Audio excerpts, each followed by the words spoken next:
Have you taught mindfulness to your children? Yes, I have actually a really funny story because my children, I have two daughters, and they are now 19 and 22, right? So one's in the middle of college and one just graduated, well, sort of virtually graduated. And I have my office in my home. I'm very fortunate in that way. And as kids, they would come running through when I'd be meditating or journal writing in the morning. And they would, they didn't read the signs that say, peace, do not enter. But I feel like they actually really absorbed it. I never forced anything on them. But I feel like what I'm finding now is how we behave in the world and our role modeling is so key, and it's so much more important than what we say.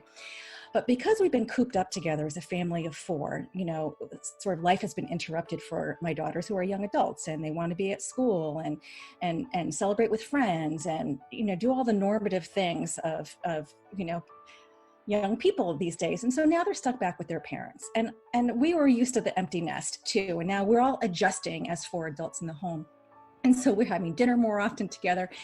And so the other night, or not the other night, typically on a night, I will always ask, what was the high point of your day? Tell me something that was sweet or funny or inspiring. And that's not to dismiss the negative, but it's really just to get an engaging conversation going. And there's one skill, and it's actually I love acronyms, by the way. So I teach a lot of acronyms to my students.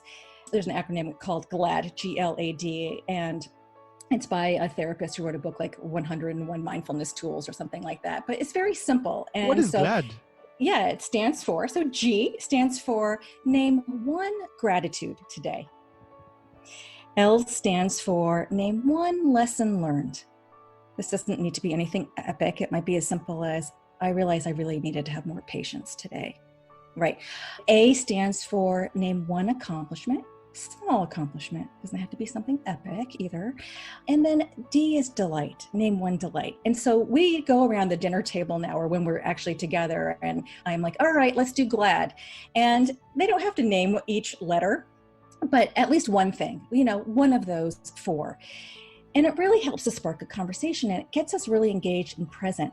So my daughter is in graduate school now. She wants to become a physical therapist, and unfortunately it's online.